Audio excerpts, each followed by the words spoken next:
ఈ విధంగా మీ మధ్య ఉండడానికి కృప చూపించినాడు.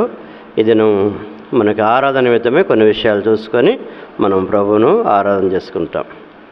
కీర్తనల గ్రంథము 40వ కీర్తన. కీర్తనల గ్రంథము 40.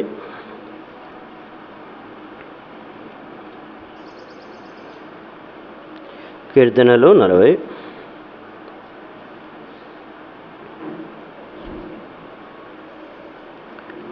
మొదటి నుంచి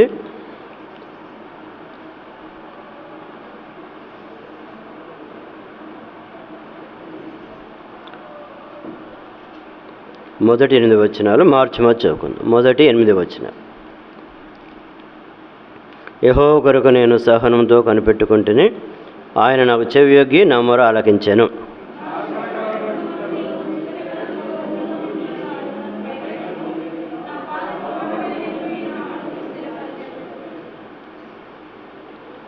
తనకు స్తోత్రరూపమగు కొత్త గీతమును మన దేవుడు నా నోట నుంచెను.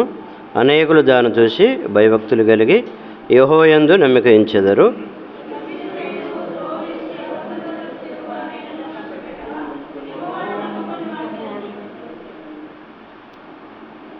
యెహోవా నా దేవా, నీవు మా యెడల జరిగించిన ఆశ్చర్యక్రియలను, మా యెడల నీకున్న తలంపులను బహు విస్తారములు. వాటిని వివరించి చెప్పేదననుకుంటున్నా అవి లెక్కకు మించి ఉన్నవి. నీకు సాటి అయిన వాడొకడును లేడు.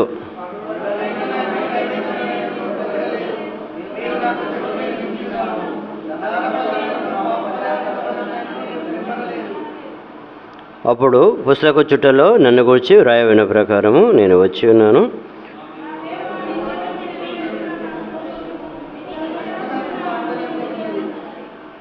ప్రభు యొక్క సహాయానితమై చిన్న ప్రార్థన చేసుకుందాం.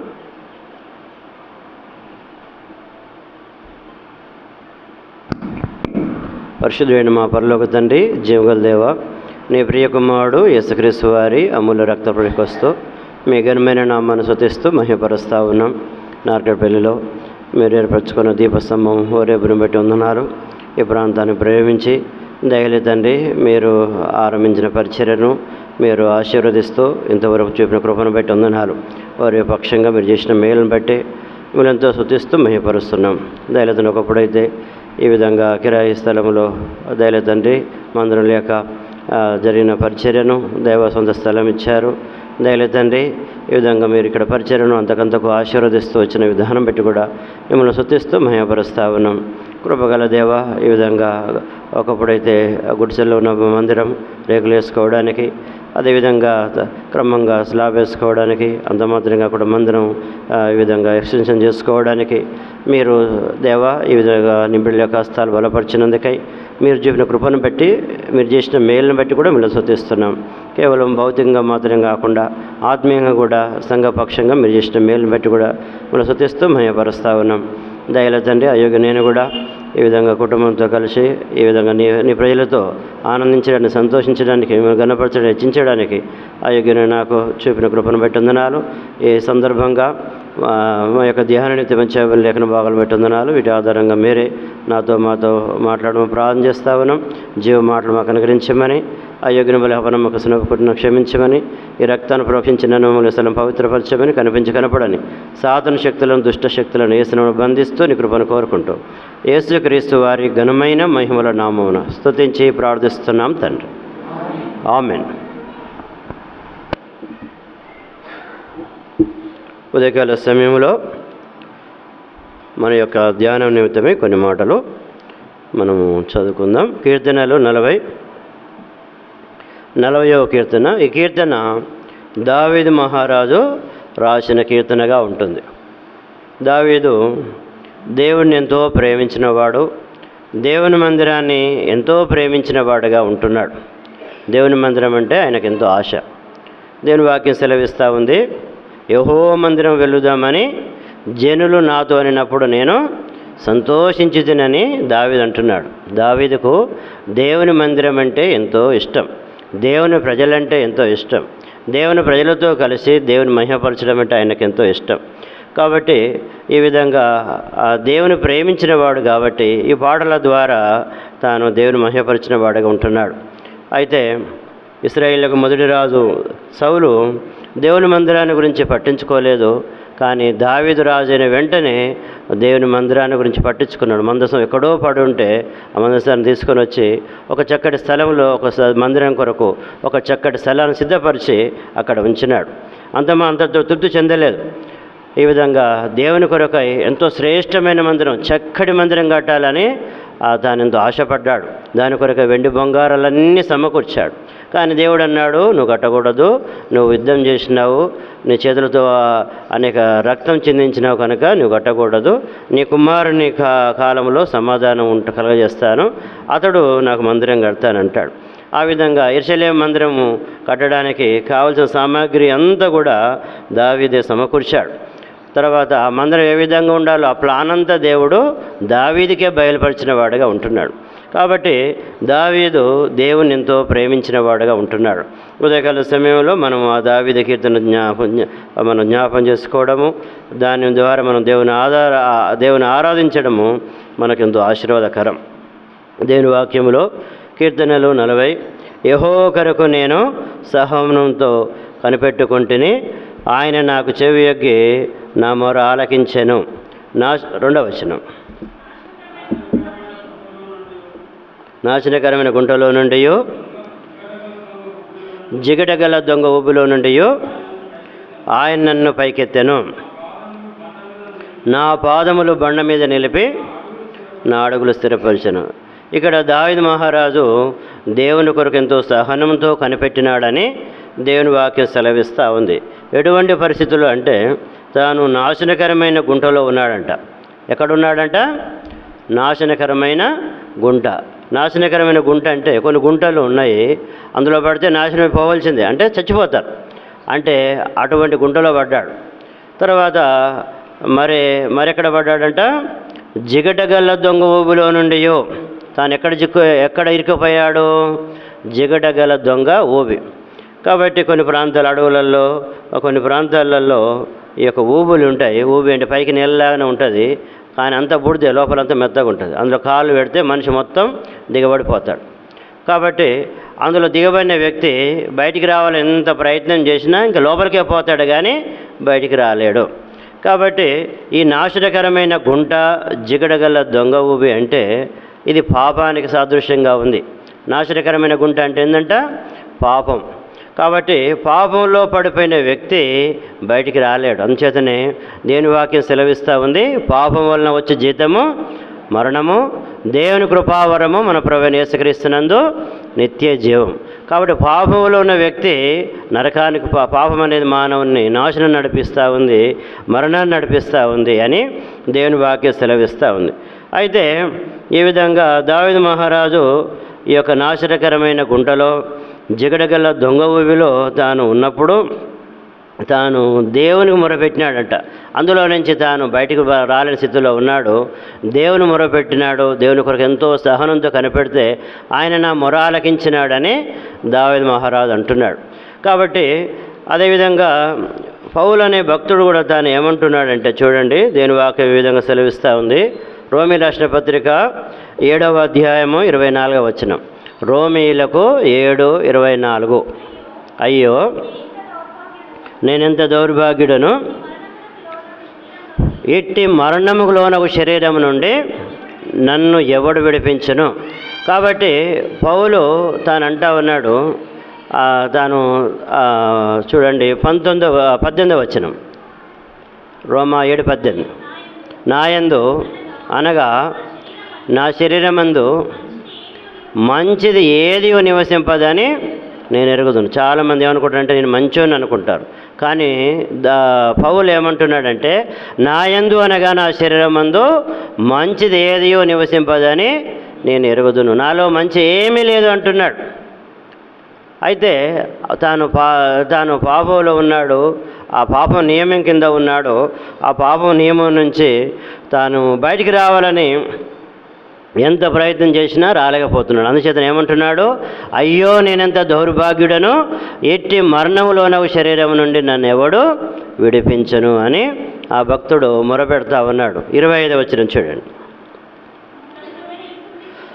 మన ప్రభువైన యేసుక్రీస్తు ద్వారా దేవునికి కృతజ్ఞతాస్తుతులు చెల్లించున్నాను. కాగా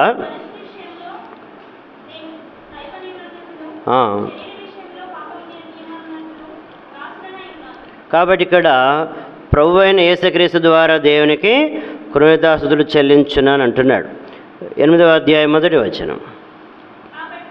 కాబట్టి క్రీస్తు యేసునందున్న వారికి ఏ శిక్షా విధి లేదు. తాను ఆ యొక్క దౌర్భాగ్య స్థితిలో ఉన్నాడు, అందులో నుంచి బయట రాలేని స్థితిలో ఉన్నప్పుడు అయితే యేసుక్రీస్తు ద్వారా తాను బయటకు వచ్చినాడని దేవుని స్తుతిస్తూ ఉన్నాడు. కాబట్టి 22వ వచనం, 8:2వ వచనం. క్రీస్తు యేసునందు జీవమునిచ్చు ఆత్మ యొక్క నియమము పాప మరణముల నియమం నుండి నన్ను విడిపించాను. చాలండి. కాబట్టి ఈ విధంగా క్రీస్తు యేసునందు జీవమునిచ్చు నియమము పాప మరణముల నియమం నుండి నన్ను విడిపించాడని ఇక్కడ దేవుని వాక్యం సెలవిస్తూ ఉంది.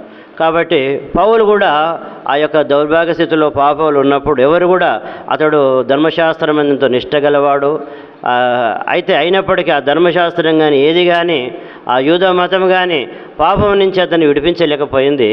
కేవలము యేసుప్రభువారు మాత్రమే అతని పాపం నుంచి విడిపించాడని దేవుని స్తుతిస్తూ ఉన్నాడు. ఉదయకాల సమయంలో మనం కూడా ఒకప్పుడు ఆయా రకాల భక్తి కార్యాలు కలిగి ఉన్నాము, ఆయా రకాల పద్ధతులు మనం కలిగి ఉన్నాము, మన కులాచారాలు మతాచారాలు మనం కలిగినాం, పాటించినాం. కానీ ఈ విధంగా మన కులము కానీ మతము కానీ అదేవిధంగా ఇంకా ఏమన్నా చదువు కానీ మన జ్ఞానము కానీ ఏది కానీ మనల్ని పాపం నుంచి విడిపించలేకపోయింది. కేవలము ఆనాడు ఏ విధంగా పౌలు గొప్ప పండితుడు చదువుకున్నవాడు, అతని గురించి ఒక రాజు అంటున్నాడు, పౌల అతి విద్య వలన నీకు వెర్రి పట్టింది అంటాడు. అతడు ఎంతో చదువుకున్నవాడు, కానీ అతని యొక్క జ్ఞానం, లోక జ్ఞానం కానీ దైవ జ్ఞానం కానీ ఏ జ్ఞానం కానీ అతన్ని పాపం నుంచి విడిపించలేకపోయింది. కేవలం యేసుప్రభువు వారే నన్ను పాపం నుంచి విడిపించాడని దేవుని స్తుతిస్తూ ఉన్నాడు. ఉదయకాల సమయంలో మనం కూడా పాపంలో ఈ విధంగా పాపమనే నాశనకరమైన గుంటలో, పాపమనే జిగడగల దొంగ ఊపిలో ఉన్నప్పుడు యేసుక్రీస్తు ప్రభువుల వారు మనల్ని ఎంతో, సృష్టికర్తనే దేవుడు మనల్ని ఎంతో ప్రేమించి తన కుమారుణ్ణి యేసుక్రీస్తు వారి లోకాన్ని పంపించి కలవశిలలో మన పాపాల పరిహారం గావించినాడు. యేసుక్రీస్తు వారి యొక్క రక్తం ద్వారా మనము పాపం నుంచి విడిపించబడ్డాం. యేసు రక్తము ప్రతి పాపం నుండి మనలను కడిగి పవిత్రులుగా చేయను.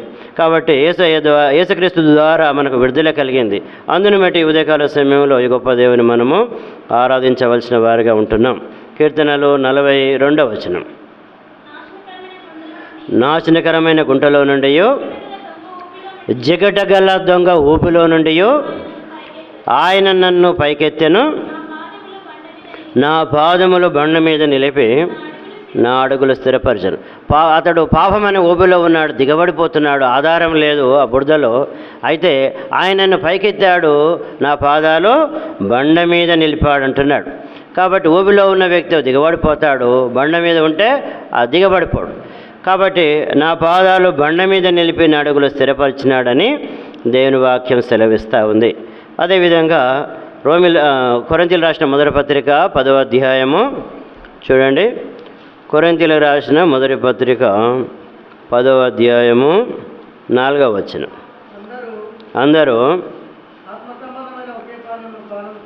ఆత్మ సంబంధమైన ఒకే పానమును పానం చేసిరి, ఏలయనగా తమను వెంబడించిన ఆత్మ సంబంధమైన బండలను తాగిరి, ఆ బండ క్రీస్తే. కాబట్టి ఇక్కడ దావీదు అంటున్నాడు, నా పాదాలు బండ మీద నిలిపినాడు, నా అడుగులు స్థిరపరిచినాడు అంటున్నాడు. కాబట్టి ఈ బండ ఎవరంట? యేసుక్రీస్తు ప్రభువుల వారు. ఈ బండ ఎవరు? యేసుక్రీస్తు ప్రభువుల వారే బండ. కాబట్టి ఈ విధంగా ఒకప్పుడు పాపంలో ఉన్నాము, పాపంలో ఉన్నప్పుడు దిగబడిపోతున్నాము. ఇప్పుడు క్రీస్తు అనే బండ పైన మన పాదాలు స్థిరపరిచాడు. కాబట్టి ఇప్పుడు మనము ఈ విధంగా మన అడుగులు స్థిరపరిచినందుకై ఈ ఉదయకాల సమయంలో ఈ గొప్ప దేవుని ఆరాధించవలసిన వారుగా ఉంటున్నాం. కాబట్టి ఇది ఏం బండ అంటే ఆధారమైన బండ. ఏం బండ ఈ బండ? ఆధారమైన బండ. కాబట్టి దేవుని వాక్యము ఏ విధంగా సెలవిస్తూ ఉంది? కొరింథీయులకు రాసిన మొదటి పత్రిక 3వ అధ్యాయము. కొరింథీయులకు మొదటి పత్రిక 3వ అధ్యాయము దేవుని వాక్య విధంగా సెలవిస్తూ ఉంది. 11వ వచనం. 10-11 వేయబడినది తప్ప మరి యొక్క పునాది ఎవరిని వేయనేరాడు? ఈ పునాది యేసుక్రీస్తు. 10వ వచనం కూడా దేవుడు నాకు అనుగ్రహించిన కృప చొప్పున నేను నేర్పరి అయిన శిల్పకారుని వలె పునాదిని వేస్తేనే మరి ఒకడు దాని మీద కట్టుచున్నాడు. ప్రతివాడు దాని మీద ఎలా కట్టుచున్నాడో జాగ్రత్తగా చూసుకునేవాళ్ళను. కాబట్టి ఇక్కడ దైవజనుడు పౌలు అంటున్నాడు, నేను నేర్పరి అయిన శిల్పకారుని వల్ల పునాది వేస్తేనే అంటున్నాడు. తర్వాత నేను వేరే పునాది మీద వేయలేదు కానీ క్రీస్తు అనే పునాది మీద వేసాను అంటున్నాడు. ఈ పునాది యేసు క్రీస్తే. కాబట్టి ఈ విధంగా ఒకప్పుడు మనం పాపంలో ఉన్నాము, పాపంలో దిగబడిపోతున్నప్పుడు, ఊబిలో ఉన్నప్పుడు దేవుడు మనం లేవనెత్తి క్రీస్తు అయిన బండపైన పునాది పైన దేవుడు మనల్ని నిలిపినందుకై మనం ఆరాధించవలసిన వారిగా ఉంటున్నాం. ఒకప్పుడు పాపంలో ఉన్నాము, దేవుడు పాపంలో నుంచి మనలను ప్రత్యేకించినాడు. యోహాను సువార్త 15వ అధ్యాయం 19వ వచనం. యోహాను 15:19 మీరు లోక సంబంధులైన ఎడల లోకము తన వారిని స్నేహించును, అయితే మీరు లోక సంబంధులు కారు, నేను మిమ్మను లోకములో నుండి ఏర్పరచుకొంటిని, అందుచేతనే లోకం మిమ్మను ద్వేషించినది. ఇక్కడ దేవుడు అంటున్నాడు, నేను మిమ్మను లోకంలో నుండి ఏర్పరచుకుంటాను. ఒకప్పుడు లోకంలో ఉన్నాం, పాపంలో ఉన్నాం. కాబట్టి లోకములో అందరితో పాటు తింటూ తాగుతూ ఇష్టానుసారంగా ఉన్నాం.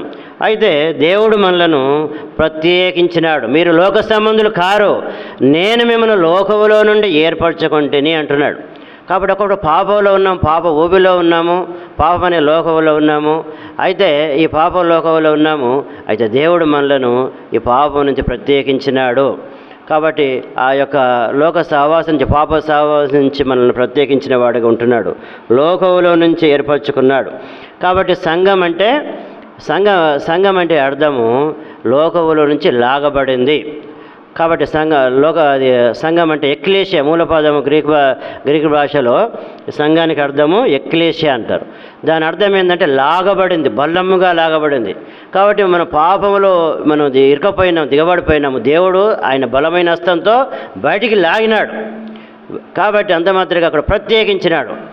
కాబట్టి దేవుని వాక్యం రాయబడిన ప్రకారము క్రీస్తు స్వరక్తమిచ్చి సంపాదించి సంఘములో మనం చేర్చాడు. ఎక్కడ చేర్చాడు మనలను? ఆయన స్వరక్తం ఇచ్చి సంపాదించిన సంఘములు చేర్చాడు. ఒకప్పుడు లోకంలో ఉన్న పాపాలు ఉన్నాము, ఇప్పుడు మనము ఈ విధంగా దేవుడు ఆయన స్వరక్తం ఇచ్చి సంపాదించిన సంఘములో చేర్చాడు.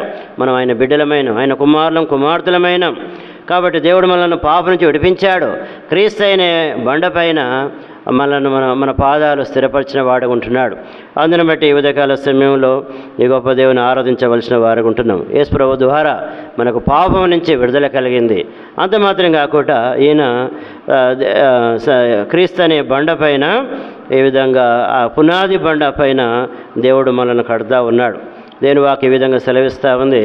మత్తయి సువార్త 16వ అధ్యాయం 18వ వచనం. మత్తయి 16:19. మరియు నువ్వు పేతురువు, ఈ బండ మీద నా సంఘమును కడుదును. కాబట్టి ఈ విధంగా దేవుడు పేతురు మీద కాదు కట్టేది. అందరూ ఈ విధంగా యేసుక్రీస్తు ప్రభువుల వారు తను అంటాడు, అందరు నా గురించి ఏమనుకుంటున్నారంటే, అందరూ కొందరు ఏలియా అనుకుంటున్నారు, కొందరు ఇర్మియా అనుకుంటున్నారు, కొంతమంది బాప్తిస్మా యోహాను అనుకుంటున్నారు అని రకరకాలు చెప్తా ఉంటే, మరి మీరేమనుకుంటున్నారంటే అందరికంటే ముందు త్వరగా చెప్పినాడు పేతురు. ఏమంటాడు? నువ్వు దేవుని కుమారుడైన క్రీస్తు అంటాడు. అంటే అప్పుడు నన్ను ధన్యుడు, నీవు రక్త మాంసాలు ఇది నీకు బయలుపరచలే కానీ దేవుడు నీకు బయలుపరిచాడు అని చెప్పి, ఈ బండ మీద నేను నా సంఘమును, నువ్వు పేతురు ఈ బండ మీద నా సంఘమును కడుదును అంటాడు. అంటే పేతురు మీద కాదు సంఘాన్ని కట్టేది, పేతురు కలిగిన ఒక దర్శనం, ఒక ప్రత్యక్షత. పేతురికి ఒక దర్శనం వచ్చింది, ఒక ప్రత్యక్షత దేవుడు బయలుపరిచాడు. ఎవరు? ఈయన నరుడు కాదు, మన మధ్య ఉన్న యేసయ్య, శరీరంతో ఉన్న యేసయ్య. ఈయన నరుడు కాదు, ఈయన దేవుడు, లోకరక్షకుడు, ఈయన క్రీస్తు, వివిధ రానున్నవాడు, సర్వలోకాన్ని పరిపాలించేవాడనే గ్రహింపు, ఆ ప్రత్యక్షతను దేవుడు ఆ యొక్క పేతురికి ఇచ్చాడు.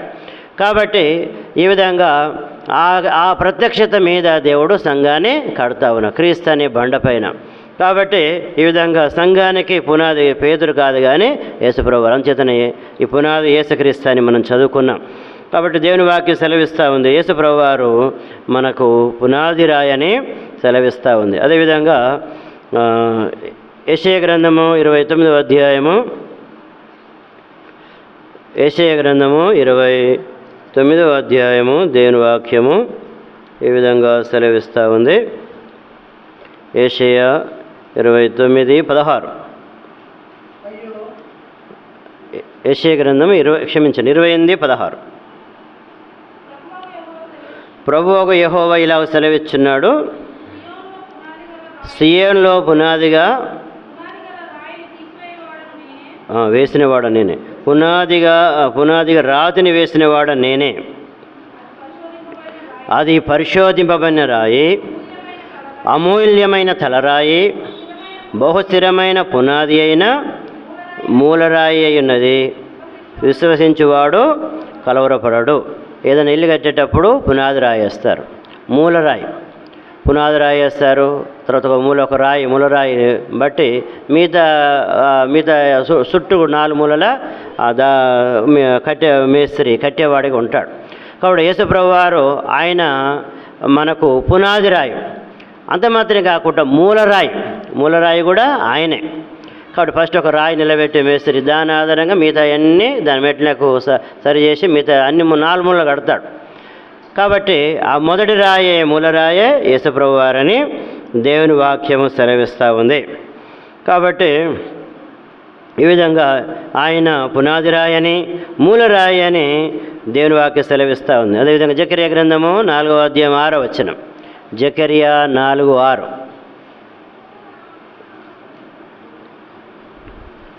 ఇది మనకు ఓరేపుకి ఎంతో ముఖ్యమైన వచనం ఇది.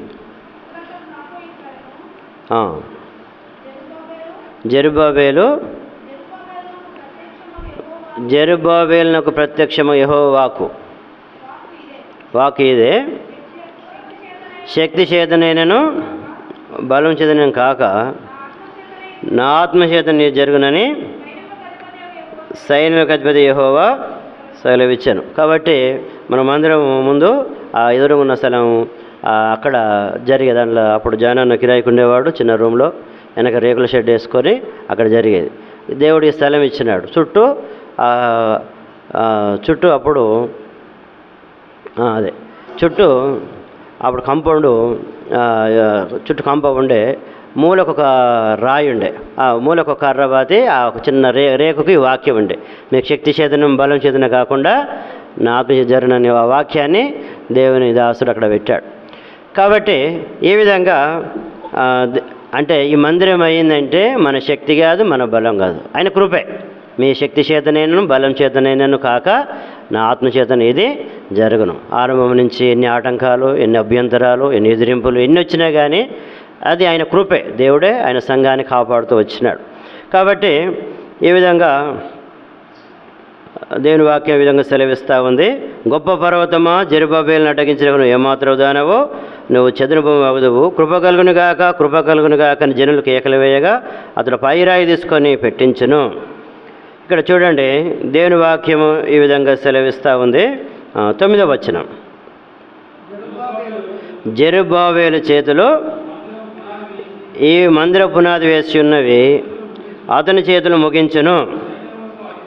అప్పుడు సైన్యములకు అధిపతి యెహోవా నన్ను మీ యొద్దకు పంపి ఉన్నాడని నీవు తెలుసుకుందువు. కాబట్టి జెరుబ్బాబేలు హస్తాలు ఈ మందిరాన్ని పునాది వేసి ఉన్నాయి, అతని చేతిలో ముగించినని దేవుని వాక్య సెలవు. ఆనాడు యెరూషలేము మందిరం పడిపోయిన మందిరాన్ని కట్టుకోవడానికి ఎన్నో ఆటంకాలు, ఎన్నో ఎదిరింపులు. అయితే దేవుడి వాగ్దానం ఇచ్చినాడు. వాగ్దానం ద్వారా ఆ పడిపోయిన మందిరాన్ని పునాది వేసుకొని మళ్ళీ కట్టుకోవడానికి సహాయపడ్డాడు. కాబట్టి జెరుబ్బాబేలు హస్తాలు ఈ మందిని పునాది వేసినాయి, అతని చేతిలో ముగించినని. ఇక్కడ రాయబడిన ప్రకారం 6-7 వచనం కింది భాగంలో కృప కలుగును గాక అని జనులు కేకలు వేయగా అతడు పైరాయి తీసుకొని పెట్టించును. కాబట్టి పునాది రాయి, పైరాయి. కాబట్టి ఈ పైరాయి అనే పదానికి దాని అర్థము ఒక దేవుని సేవకుడు ఈ విధంగా చెప్పినాడు. ఏంటంటే ఈజిప్టు పిరమిడ్లు త్రిభుజాకారంగా ఉంటాయి, కింద వెడల్పు ఎక్కువ ఉంటాయి. పైకి పోయిన కొద్దీ త్రిభుజం అనేది కింద ఎక్కువ వెడల్పు ఉండి పైకి పోయే కొద్దీ సన్నమవుతుంది. కాబట్టి కింద నుంచి కడుతూ పైన ఒక రాయి పెడితే కంప్లీట్ అవుతుందంట. కాబట్టి పైరాయి అంటే సంపూర్ణ, ఆ పైరాయి లేకుండా కంప్లీట్ కాదు, పూర్తి కాదు. కాబట్టి ఈ విధంగా సంఘానికి పునాది రాయి యేసుప్రభువారే, తర్వాత దాని సంఘం యొక్క పరిపూర్ణత కూడా యేసుప్రభు వారే. పునాది ఆయనే, మూలరాయి ఆయనే, తర్వాత పై రాయి కూడా ఆయనే. అంచేతనే దేవుని వాక్యము ఈ విధంగా సెలవిస్తూ ఉంది. కొలెస్సీల రాసిన పత్రిక 2వ అధ్యాయము 10వ వచనం. కొలెస్సీలకు 2:10. మరియు ఆయన యందు మీరును సంపూర్ణులై ఉన్నారు. కాబట్టి ఇక్కడ ఆయన యందు మీరు సంపూర్ణులై ఉన్నారు.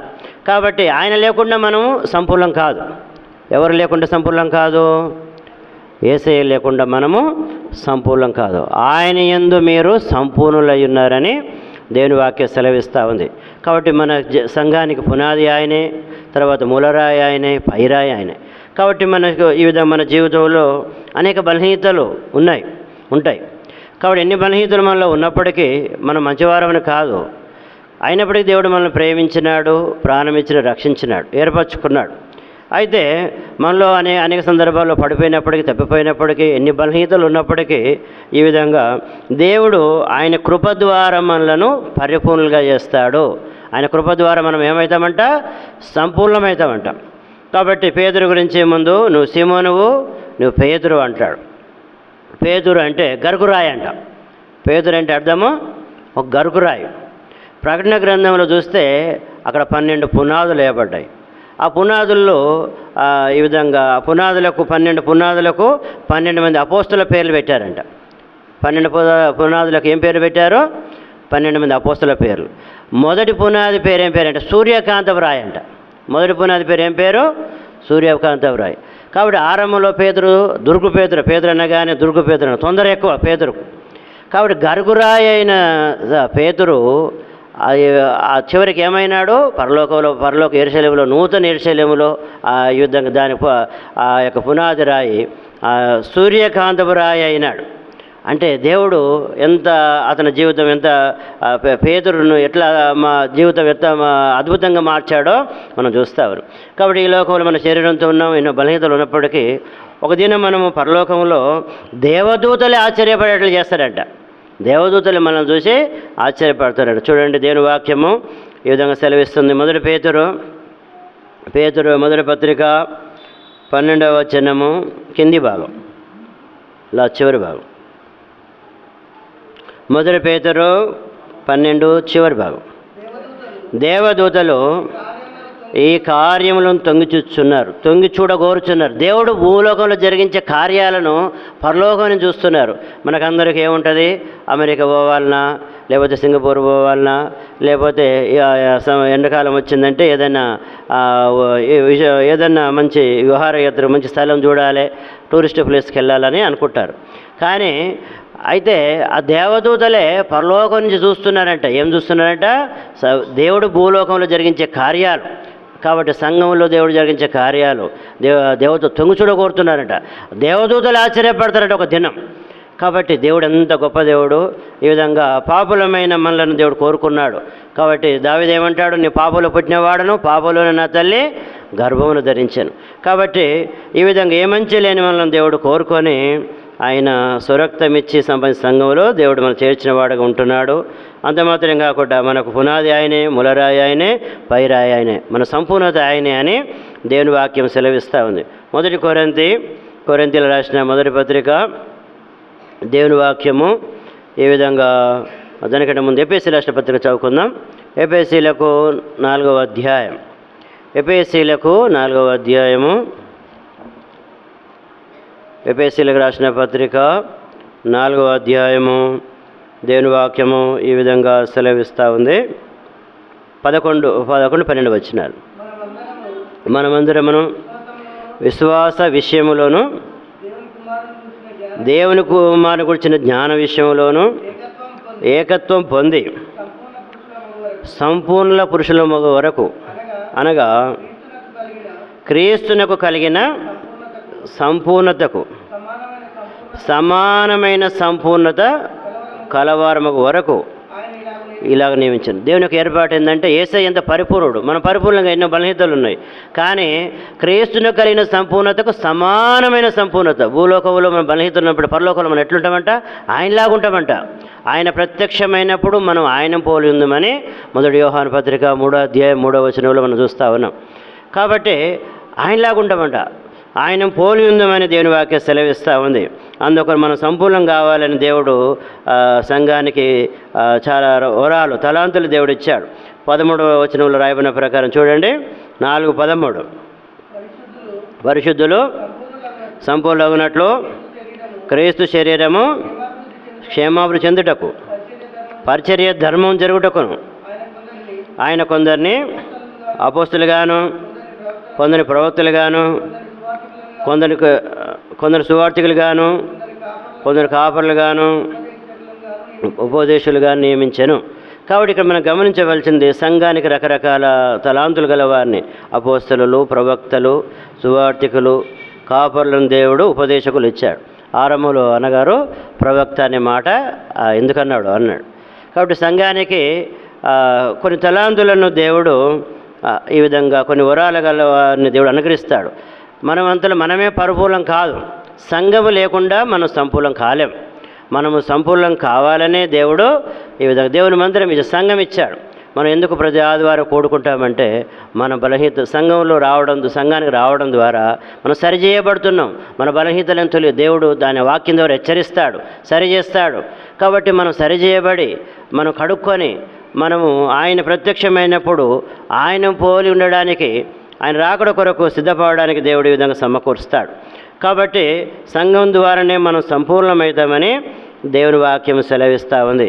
కొరింథీయులకు రాసిన మొదటి పత్రిక 1వ అధ్యాయము, అపొస్తలుడైన పౌలు కొరింథీయులకు రాసిన మొదటి పత్రిక 1వ అధ్యాయము 26వ వచనం,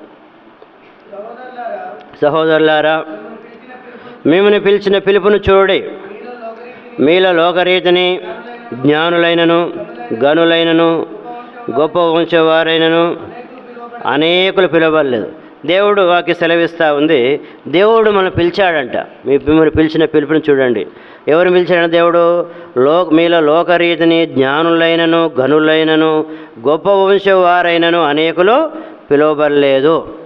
కాబట్టి లోకంలో చాలామంది అతిశిస్తూ ఉంటారంట. దేన్ని బట్టి? మేము జ్ఞానులమని, మేము గనులమని.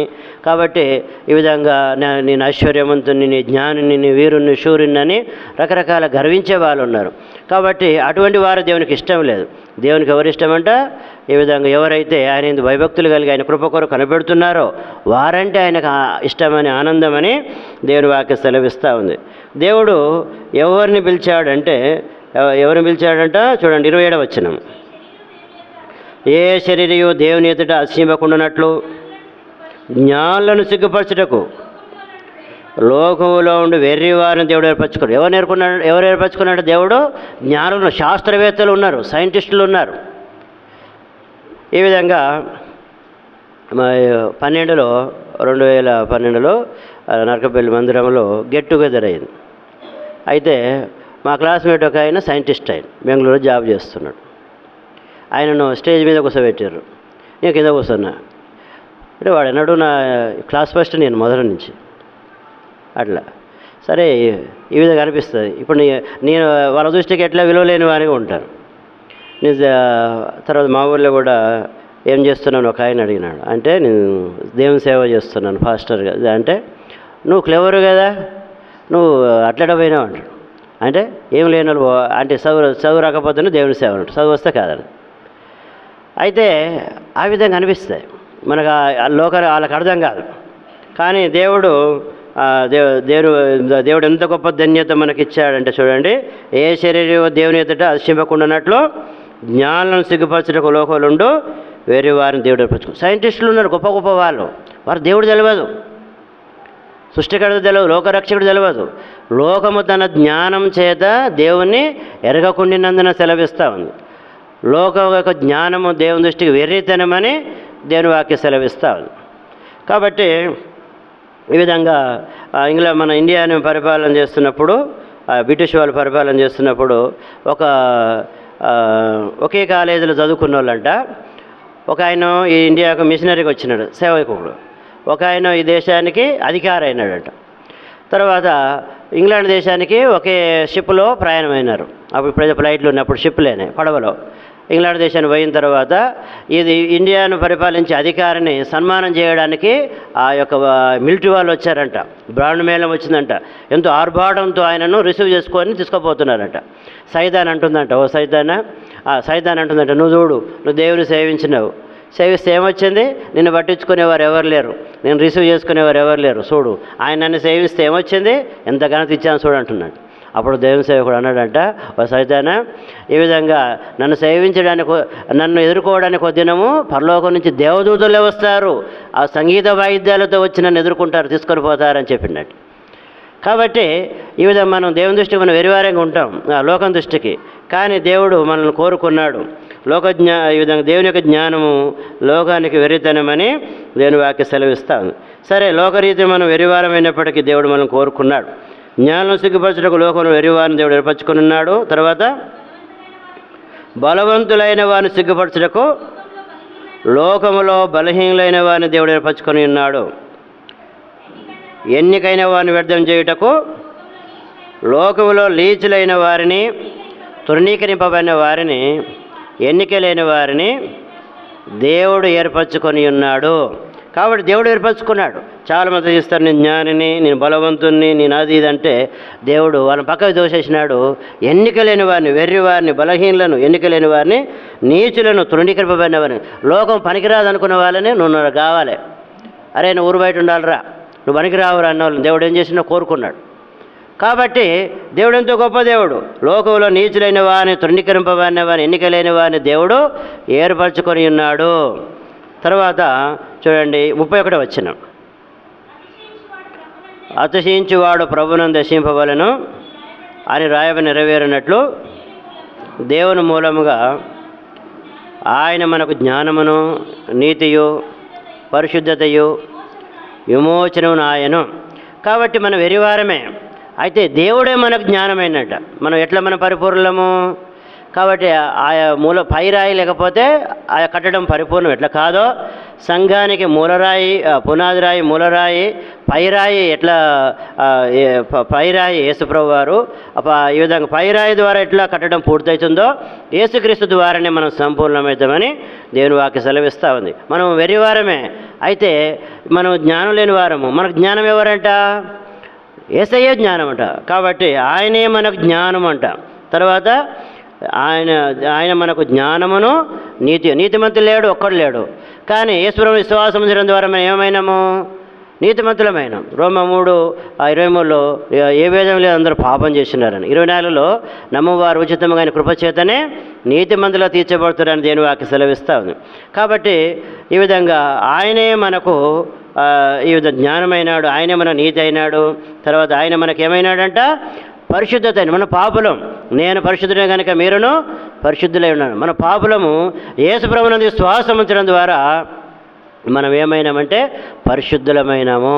కాబట్టి దేవుడు ఎంత గొప్ప ధన్యత ఇచ్చాడు. ఆ పరిశుద్ధుల్లో ఆయన స్వరూపం ఇచ్చి సంపాదించిన సంఘంలో చేర్చాడు. ఎంత గొప్ప ధన్యత ఇచ్చాడు. కాబట్టి ఆయనే మన జ్ఞానం, ఆయనే మన నీతి, ఆయనే మన పరిశుద్ధత, ఆయనే మన విమోచన. మరొక చోట రాయబడ్డది ఆయనే మన సర్వమని రాయబడ్డది. సమస్తములో సమస్తము, సర్వములో సర్వమని రాయబడ్డది. కాబట్టి ఈ విధంగా ఆయన ద్వారా మనం సంపూర్ణమవుతున్నాం. ఆ సంపూర్ణత ఎట్లంటే సంఘంలోనే, ఆ సంఘంలో చేర్చే సంఘం ద్వారా దేవుడు మనల్ని సంపూర్ణంగా చేస్తున్నాడు. క్రీస్తు కలిగిన సమానమైన సమృద్ధ గలవారిగా దేవుడు చేస్తూ ఉన్నాడు. చూడండి, కీర్తనలు 40 కొన్ని మాటలు చూసుకొని ముగించుకుందాం. కీర్తనలు 40వ కీర్తన 3వ వచనం, తనకు స్తోత్రరూపము కొత్త గీతమును మన దేవుడు నా నోటి నుంచి. తాను పాపంలో ఉన్నప్పుడు దేవుని స్తుతించలేకపోయినాడట, దేవుని ఆరాధించలేకపోయినాడు. నిద్రపోతాడు. ఇటు చూడండి, అందరు ఇటే చూడాలి. నిద్రపోయేటోళ్ళు కూడా ఇటే చూడాలి. నీ పక్కలో నిద్రపోతారు చూడండి జర అట్లా. కాబట్టి అటు ఇటు చూస్తే నిద్ర వస్తుంది, ఇటే చూడాలి. అట్లా ఏదో విషయం ఆలోచన చేయొద్దు అట్లా. కాబట్టి ఈ విధంగా పాపంలో ఉన్నప్పుడు, ఆ యొక్క నాశనకరమైన గుంటలో ఉన్నప్పుడు, తర్వాత జిగడగల ఊబిలో ఉన్నప్పుడు దావీదు దేవుని స్తుతించలేకపోయినాడు. ఎప్పుడైతే ఆ పాపమైన ఊబి నుంచి బయటకు వచ్చాడో, లాగబడ్డాడో, ఆ యొక్క బండపైన అతని పాదాలు స్థిరపరచబడ్డాయో, అప్పుడు ఏం చేస్తున్నాడు? దేవుని ఆరాధన చేస్తూ ఉన్నాడు. ఏమంటున్నాడు? తనకు స్తోత్ర రూపముకు కొత్త గీతమును మన దేవుడు నా నోట నుంచెను. ఇక్కడ మనం గమనించవలసింది, పాపంలో ఉన్న వ్యక్తి దేవుని ఆరాధించలేడు. ఎవరు ఆరాధన చేయగలుగుతారు దేవుణ్ణి? ఎవరైతే పాపం నుంచి బయటకు వచ్చినారో వారు ఆరాధన చేస్తారు. కాబట్టి నువ్వు ఆరాధన చేస్తలేవు, దేవుని గణపరుస్తలేవు అంటే అర్థము నువ్వు ఇంకా పాపంలో ఉన్నట్టు అర్థం. కాబట్టి నిజంగా దేవుని పాపం నుంచి బయటికి లాగబడితే నువ్వు మౌనంగా ఉండలేవు, ఆయన్ని ఆరాధించకుండా గణపరచకుండా ఉండలేవు. దావీదు ఎప్పుడైతే ఆ యొక్క నాశనకరమైన గుంటలో నుంచి, జిగడగల దొంగ ఊబిలో నుంచి దాన్ని బయటికి లాగబడ్డాడో, బండపైన తన అడుగులు స్థిరపరచబడ్డాయో దేవుని స్తుతిస్తూ ఉన్నాడు. తనకు స్తోత్రరూపముకు కొత్త గీతమును మన దేవుడు నా నోటి నుంచి. మన నోట్లో ఏముండాలంట? కొత్త గీతం. మన ఆరాధన కూడా ప్రతి ఆదివారం ఎప్పుడూ పాతదే ఉండొద్దు, కొత్తగా ఉండాలంట. వాక్యం శ్రద్ధగా వినాలి, వాక్యానుసారంగా ఆరాధన చేయాలి. ఎప్పుడు సేమ్ కాదు, ఒకటే పాత క్యాసెట్ రిపీట్ చేయొద్దంట. కాబట్టి ఏం చేయాలి? వాక్యానుసారంగా మనం దేవుని వాక్య శ్రద్ధగా విని 2 మాటలైనా మనం ఆ వాక్యానుసారంగా ఆరాధన చేస్తే ఆ విధంగా ఆరాధన నూతనంగా ఉంటుంది, దేవుని మహిమార్థకరంగా ఉంటుంది. తనకు స్తోత్ర రూపముకు కొత్త గీతమును మన దేవుడు నా నోట నుంచి. కొత్త గీతం. కాబట్టి ఈ విధంగా దేవుని వాక్యము ఈ విధంగా సెలవిస్తూ ఉంది. మన నోటిలో కొత్త గీతం ఉండాలంట. కీర్తనలు 27వ కీర్తన దేవుని వాక్యం సెలవిస్తూ 4వ వచనం. యెహోవా యొద్ద ఒక వరం అడుగుతిని, దానిని వెతుకుచున్నాను. యెహోవా ప్రసన్న చూచుటకును ఆయన ఆలయం ధ్యానించుటకును నా జీవిత కాలమంతయు నేను యెహోవా మందిరములో నివసింపకూర్చున్నాను. ఈ భక్తుడు దేవుని మందిరానికి ఎందుకు వెళ్తా ఉన్నాడంట? దేవుని ఇంట్లో ఏం చూడాలనుకుంటున్నాడంట? యెహోవా ప్రసన్నత. ఆయన ఎంత సౌందర్యవంతు, నా ప్రియుడు, ధవలవర్ణుడు, రత్నవర్ణుడు, 10,000 మందిలో అతను గుర్తింపవచ్చునని అన్నది. ఎవరు? శూలమైతే. ఆమె ఎటువంటిది? నన్ను నల్లని దానని చిన్న చూపులు చూడకండి అంటాడు. మనం కూడా ఒకప్పుడు నల్లని వారం, పాపం అనే ఆ నలుపుదనంతో ఉన్నాం. కాబట్టి అయితే దేవుడు ఆ ప్రియుడు ఏమంటాడు? నా ప్రియురాల సౌందర్యవతి అంటాడు. కాబట్టి ఈ విధంగా దేవుడు ఈ పాపాన్ని బట్టి నల్లగా వికారంగా ఉన్న మనల్ని దేవుడు పిలిచినాడు. ఈ విధంగా దేవుడు మనకు ఆత్మీయ సౌందర్యం ఇచ్చినందుకై మనము ఈ గొప్ప దేవుని మనము ఆరాధించవలసిన వారుగా ఉంటాము. ఈ భక్తుడు ఏం చూస్తున్నాడు దేవుని ఇంటిలో అంటే? దేవుని యొక్క ప్రసన్నత చూడడానికి, ఆయన యొక్క సౌందర్యము చూడాలని కోరుతున్నాడు. కాబట్టి ఆ యొక్క ప్రియుడు ఏమంటున్నాడు? నారిమణి సుందరి అంటున్నాడు. స్త్రీలలో అతి సుందరవగుదాని అంటాడు. కాబట్టి ఆత్మీయ సౌందర్యాన్ని దేవుడు మనకిచ్చాడు. కాబట్టి అంత మాత్రం కాకుండా ఆయనంత సౌందర్యవంతుడు. ఆ శూలమైతే ఎట్లా ఆరాధన చేస్తుందో మనం కూడా దేవుని ఇంటికి ఎందుకు రావాలంట? ఆయన ఎంత సౌందర్యవంతుడో, అది దేవుని యొక్క సౌందర్యం, ఆయన మంచిదనం, ఆయన ఎంత గొప్పవాడు, ఎంత ప్రేమ గలవాడు, ఎంత జాలి గలవాడు. కాబట్టి ఆయన సౌందర్యం చూడడానికి రావాలి. కాబట్టి అదేవిధంగా మన నోట్లో ఏముండాలంట? ఆ సౌందర్యం చూసినప్పుడు కొత్త గీతం ఉంటుంది. కాబట్టి పాత గీతం ఉండవద్దంట మన నోట్లో. కొంతమంది నోట్ల దైవజనుడు భక్త్ సింగ్ గారు అంటాడు, ఎప్పుడు పాత గీతం అంటే అందరు అంటారంట. వాళ్ళు ఏం చూస్తారంటే మందిరం చూడడానికి వెళ్తారంట, కానీ మందిరంలో దేవుని ప్రసన్నత చూడాలని ఉండదంట. మందిరం చూసి చదువుతారంట, ఈ మందిరానికి కిటికీలు సరిగా లేవు, ఈ మందిరంలో వాయిద్యాలు సరిగా లేవు, కాబట్టి వాళ్ళు సరిగా లేరు, వీళ్ళు సరిగా లేరు అని ఎప్పుడు ఏం పాట అంట? వాళ్ళ పాట వాళ్ళ నోట్లు వచ్చేది సనుగుడు పాట అంట. ఏం పాట? సనిగే పాట, గురిగే పాట అంట. ఎప్పుడు గురుగుడే, ఎప్పుడు సనుగుడే అంట. వాళ్ళు ఏం చూస్తారు? మనుషులను చూస్తారు, కానీ ఎవరిని చూడరు? దేవుని యొక్క సౌందర్యాన్ని చూడరు. కాబట్టి ఉదయకాల సమయంలో మనం ఎందుకోసం వచ్చాము? మనుషులను చూడడానికి వచ్చినామా? దేనికోసం వచ్చాము? దేవుని యొక్క సౌందర్యాన్ని చూడడానికి వచ్చినాం. కాబట్టి ఆయన ఆరాధనకు వచ్చాము. కాబట్టి ఆ విధంగా కొత్త గీతంతో ఆయన ఎంత సౌందర్యవంతుడు, ఆయన ఎంత ప్రేమ గలవాడు, ఎంత గొప్పవాడో దాన్ని బట్టి మనము ఆరాధించవలసిన వారిగా ఉంటున్నాం. 40వ కీర్తన చూడండి. దేవుని వాక్యము ఈ విధంగా సెలవిస్తూ ఉన్నది. 4వ వచనం. గర్విష్ఠులనైనను త్రోవ విడిచి అబద్ధంలో తట్టు తిరుగువారనైనను లక్ష్య పెట్టక యెహోవాను నమ్ముకునేవాడు ధన్యుడు. కాబట్టి మనుషులను కాదు నమ్ముకునేది, దేవుని నమ్ముకోవాలి. రాజును నమ్ముకుంటే కంటే యెహోవాను ఆశ్రయించడం మేలని, మనుషులు నమ్ముకుంటే కంటే యెహోవాను ఆశ్రయించడం మేలని దేవుని వాక్యం సెలవిస్తూ ఉంది. కాబట్టి ఆ విధంగా ఆయన నమ్ముకున్నవాడు ధన్యుడని దేవుని వాక్యం సెలవిస్తూ ఉంది. తర్వాత 5వ వచనం. కీర్తనలు 45. యెహోవా నా దేవా, నీవు మా ఇళ్ళ జరిగించిన ఆశ్చర్యక్రియలను, మా ఎడల నీకున్న తలంపును బహు విస్తారములు, వాటిని వివరించి చెప్పేదని అనుకొంటినా అవి లెక్కకు మించి ఉన్నాయి. నీకు సాటైన వాడు ఒక్కలేడు. కాబట్టి దేవునికి మన పట్ల తలంపులు, అక్కడ భక్తుడు అంటాడు, నేను పిండనైండగా నీ కళ్ళను చూశాను అంటాడు. కాబట్టి ఆయన కార్యాలు వివరించి చేస్తాయంటే రాయడానికి ఆయన తలంపులు ఎంతో గొప్పవని భక్తుడు సెలవిస్తూ ఉన్నాడు. కాబట్టి ఇక్కడ యెహోవా నా దేవా, నీవు మా ఎడల జరిగించిన ఆశ్చర్యక్రియలు, మా ఎడల నీకున్న తలంపులు బహు విస్తారములు. ఆయన ఆశ్చర్యకరుడు, ఎన్నో ఆశ్చర్యకార్యాలు మన జీవితంలో చేశాడు. కాబట్టి మనం దేవుని ఇంటికి వచ్చాము, ఆయనను ఈ విధంగా మనం ఆయన బిడ్డలమైనమంటే ఇది ఆయన ఒక అద్భుతం, ఇది ఒక ఆశ్చర్యం. ఒకప్పుడు పాపంలో ఉన్న వారము ఏ విధంగా మనం పాపను విడుదల పొందామంటే లోకం ఆశ్చర్యపడుతుంది.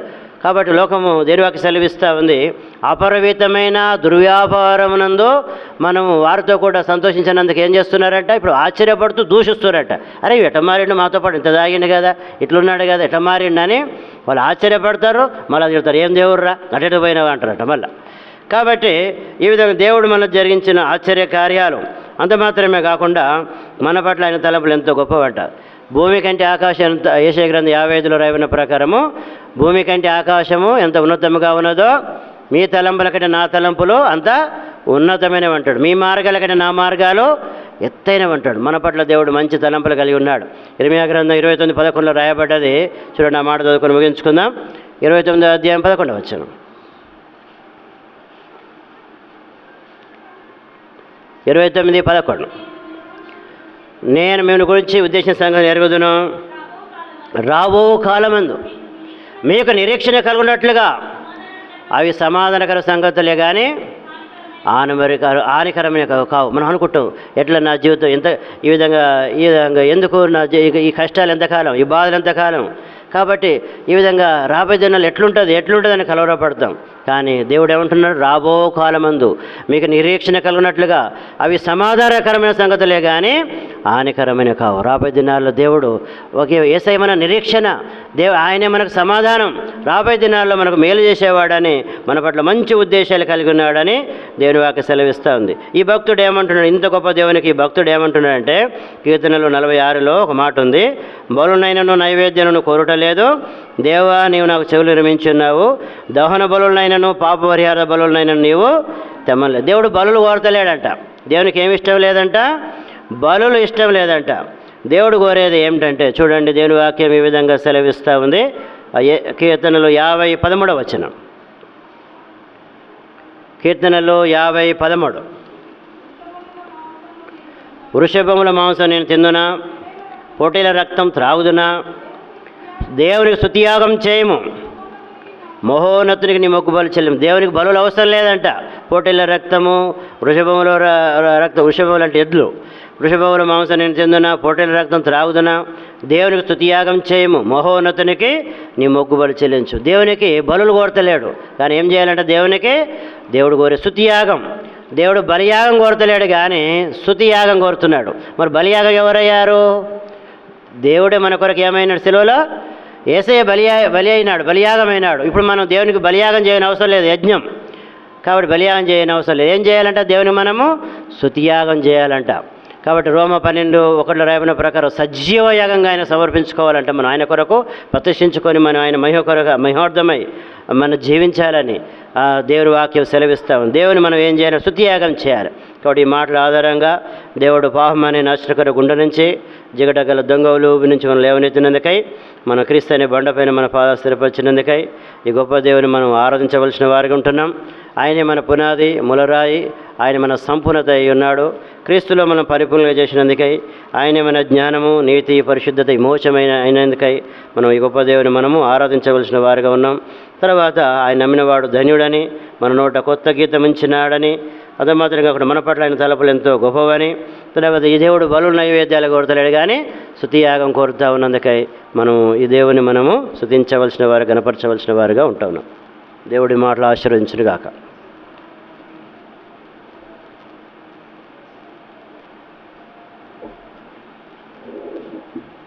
లేచినప్పుడు కూడా పాట పాడదాం. పిల్లలు నిద్రపోతున్నారు, లేపండి.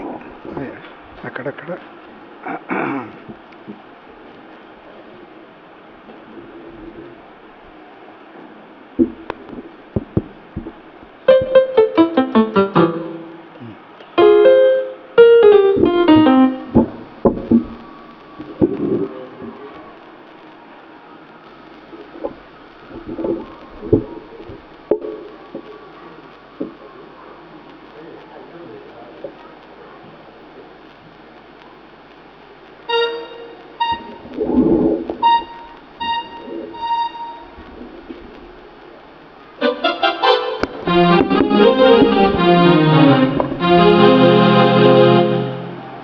చెప్పు నీకు వచ్చేది దాన్ని